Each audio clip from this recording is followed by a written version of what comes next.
Kufikia wakati Devas huyu, wote walifikiria ndio. Hebu tusaidie Parama Shiva labda.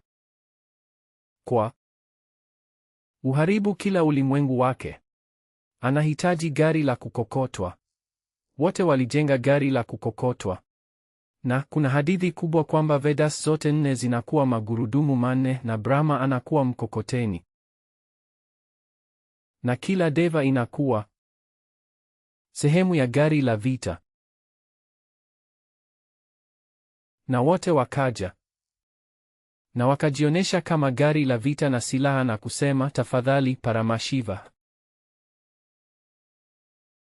njoo. Keti chini. Kuharibu hii Tripurasura. Paramashiva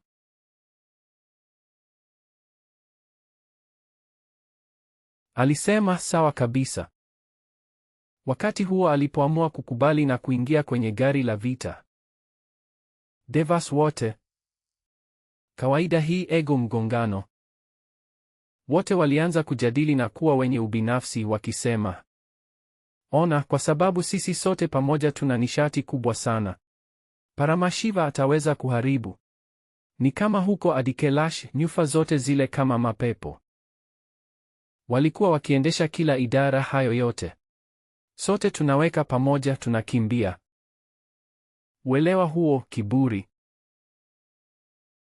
Hata ingawa walikuwa wakifanya kazi nzuri pamoja, hiyo ego, kiburi kwa sababu yetu.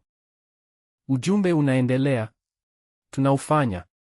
Wakati ubinafsi unapoingia, sio tu watakuwa wanajiangamiza wenyewe. Watapigana wenyewe kwa wenyewe na wao wenyewe na kuharibu mfumo mzima wa ikolojia. Kwa hivyo Paramashiva alitabasamu tu. Lo, nyinyi watu mnafikiri kwa sababu tu ya nyinyi nyote kuwekwa pamoja, mimi nitaweza kuharibu hii. Yeye tu aliondoka kutoka kwa wote tu.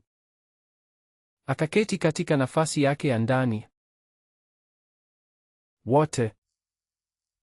Mbutatu Ishwaras wa Tripura, yeye alijipanga.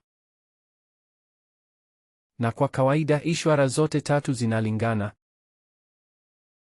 Hata ingawa hatakiwi kuhusika. Uwepo wake ndio chanzo. Kati ya Ishwara zote tatu, aliunganisha uwepo wake. Kuzingatia ndani yake mwenyewe na akafungua jicho la tatu. Tripura zote zilikuwa zimepangiliwa na kuteketea kabisa.